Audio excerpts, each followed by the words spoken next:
Wesh, les claqueurs et les claqueuses. Mec, tu trouves pas que ce mot a une phonétique très comique? Claqueur. Est-ce que t'arrives à le dire aussi bien que moi? Toi, là-bas, là.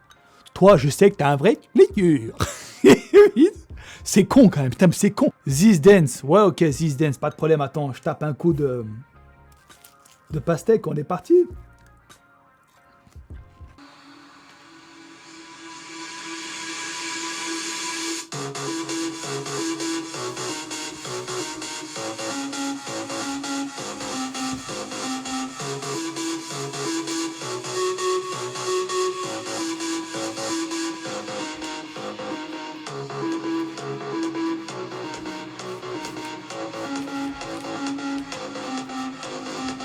Ouh.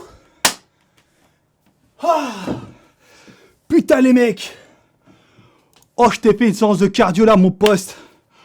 Waouh. Oh, ça m'a déglingue. Ouah.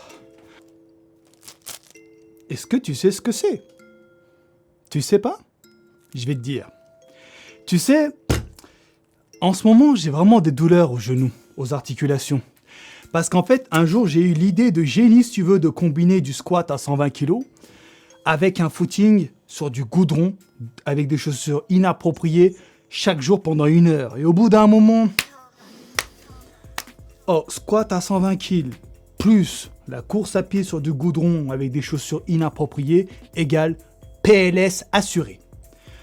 Donc... Putain, désolé.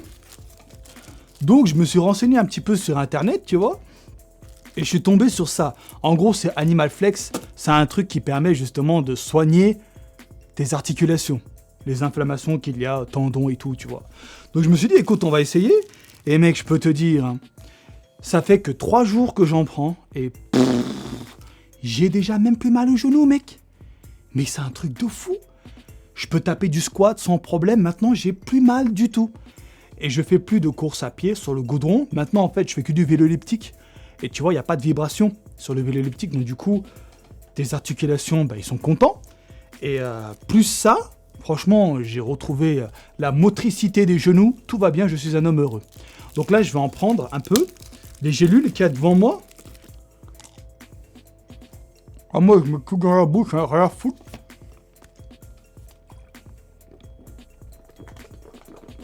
Rencontre abonnée sur Tokyo.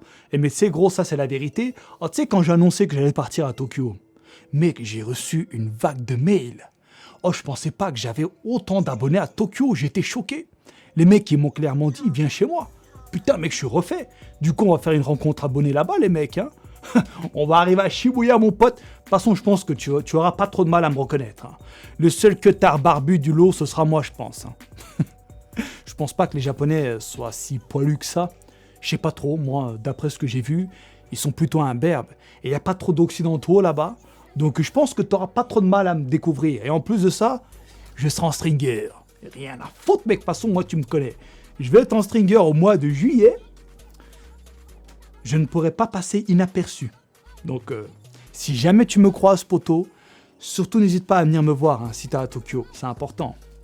En plus, la caméra sera constamment braquée sur moi, donc on verra sans doute ta gueule après sur YouTube. Sauf si tu veux pas, et là tu me le diras, et puis on coupera le passage où on se rencontre. Un conseil pour commencer YouTube. Tu sais, moi je vais te dire un truc, j'ai l'impression que YouTube c'est saturé. T'as pas cette impression-là, toi aussi? Franchement, est-ce que tu connais beaucoup de YouTubeurs qui ont percé après 2013? Il y en a pas beaucoup, hein. On pourrait les compter sur les doigts de la main. En fait, j'ai l'impression que c'est saturé. Il y a trop de youtubeurs. Il y en a trop. Et surtout, des fois, tu sais, je me balade comme ça sur YouTube en position incognito et je vois énormément de chaînes de muscu qui fleurissent partout. T'as des mecs, potos, je te jure, ils sont déter. Ils se battent, ça se voit. Ils produisent, ils s'appliquent sur les montages, sur les miniatures, tout ça, mais miskin, ça grossit pas. Ça grossit pas. Les mecs ne prennent pas beaucoup d'abonnés, ni beaucoup de vues et tout. Moi, ça me fait de la peine. Donc, si tu voulais avoir mon conseil, je ne pense pas être bien placé pour te conseiller à ce niveau-là, mon ami. Regarde, ça fait combien de temps que j'essaie de taper le 1 million d'abonnés? J'y arrive pas. Faut dire ce qui est. Peut-être que je suis pas taillé pour faire des millions de vues. Mais quoi qu'il en soit, je suis taillé pour faire au moins 150 000 vues, et ça, c'est largement suffisant pour moi. Alors, si tu veux des conseils à la hauteur de cette performance, je vais bien t'en donner. Poto, c'est simple. Écoute, regarde, je vais te dire un truc. Moi, j'ai analysé un petit peu. T'as beaucoup de mecs sur YouTube, quand ils se lancent, ils n'arrivent pas à être eux-mêmes. Et il y a deux raisons. Soit c'est parce qu'ils estiment ne pas être quelqu'un d'intéressant. Ça peut arriver. T'as des mecs, quand ils parlent, t'as juste envie de leur dire « Tais-toi, s'il te plaît, tu me saoules ». Ça arrive, tu vois.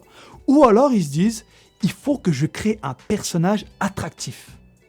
Sauf que, pour la plupart, ce ne sont pas des comédiens. Il faut faire du théâtre, tu sais, pour maîtriser la comédie. Donc imagine, le mec, c'est un gars plutôt dans la vie sérieux, et il veut faire un personnage un petit peu rigolo. Donc il se met devant la caméra, il essaie de faire le mec comique, mais il n'a pas le talent pour maîtriser cette personnalité-là, parce qu'il n'est pas comme ça de lui-même. Du coup, soit le mec doit avoir un talent exceptionnel d'acting, de comédie, et puis il rentre dans la peau de son personnage rigolo, ou alors il est comme ça naturellement. Et ça, c'est la meilleure des choses. Quand naturellement, tu es quelqu'un de décalé ou d'intéressant ou d'attractif, je ne sais pas, là, tu te lances sur YouTube et la seule chose que tu as à faire, c'est de parler à une caméra comme si tu parlais à un vrai mec, sans aucune retenue. Et là, tu deviendras authentique. Après, je ne peux pas te garantir que ça risque... Je ne peux pas te garantir, en fait, que ça va plaire à tout le monde. Tu comprends ? T'as des mecs qui vont aimer et d'autres qui ne vont pas aimer. Et il y a aussi le format qui joue beaucoup. Regarde, t'as remarqué ? Moi, mon format, c'est quoi ? Pas de montage. Je mise tout sur ma personne, sur ma prosodie. Tu sais, je m'en bats les couilles, tu vois, les montages dynamiques et tout, rien à foutre. Et j'arrive malgré tout à taper 150 000 vues.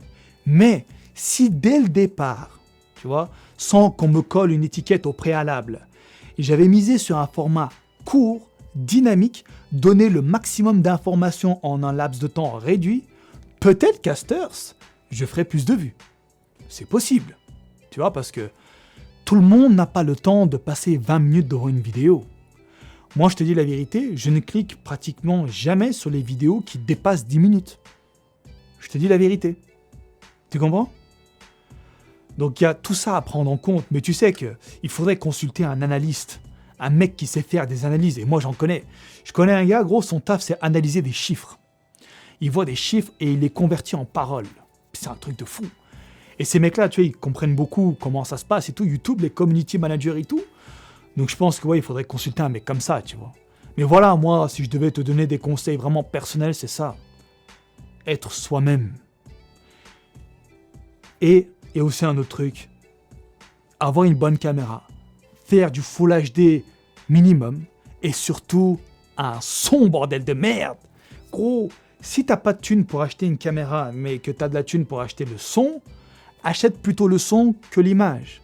Franchement, si tu fais des vidéos en 720p mais que t'as un son excellent, c'est bon, t'as tout gagné. Mais si tu fais un son tout pourri et que t'as une image godlike, on va moins accrocher. Moi, il y a un truc qui me fout la nière sur YouTube, c'est les mecs qui ne soignent pas la réverbération d'une pièce. Tu connais ça, tu sais ? Quand ça résonne. Putain, ça me pète les couilles. Mais fais un effort, bordel de merde. On croirait que le mec il est dans une grotte. Je sais pas, fais quelque chose. Rapproche le micro, mets des mousses sur les murs, j'en sais rien, fais un truc, tu vois. Du coup, voilà, en fait, ce sont les conseils que je puisse te donner. Le plus important, c'est ça. Être soi-même, une image correcte et un son parfait. Feat avec Prime, ah mais je suis plus que chaud. C'est mon youtubeur préféré. C'est le genre de mec avec qui je peux m'entendre, il n'y a aucun problème. Lui, tu vois, il est comme moi, mais en pire. Et ça, c'est magnifique. Regarde comment il s'en bat les couilles, le mec. Franchement, est-ce que t'as vu comment le gars, il s'en tape ? Il est là, le type, il lance sa caméra, il raconte sa vie, on sait pas ce qu'il dit, ses vidéos sont complètement désordonnées, mais c'est ça qui fait le charme. C'est le seul gars, lui, tu lui mets une caméra, un micro, tout seul dans sa chambre, il parle de tout et n'importe quoi, et ça te fait une vidéo excellente. Tu vois, donc lui, je l'aime beaucoup. En plus, il fait de la muscu, donc on ne peut que s'entendre. Le Stony, le vélo électrique Décathlon, mais écoute, j'ai bien réfléchi, et je vais prendre la version manuelle. Non mais mec, sérieux, putain, entre nous, bordel à queue! Tu crois vraiment que moi, je vais rouler avec un vélo électrique? Putain, j'ai pas encore 70 ans. Et même à 70 ans, mon pote, j'espère avoir un vélo manuel. Donc j'ai bien réfléchi, je me suis dit, vas-y, bats les couilles. Je vais prendre le vélo manuel. Il y a une montée. Qu'est-ce qu'il y a? Tu crois je vais descendre du vélo et je vais le pousser? Bats les couilles. Je vais mettre la vitesse la plus dure et je vais pédaler. Rien à secouer. Attends, t'es un mec de la muscu ou pas, putain? Mec, je te montre mon bide.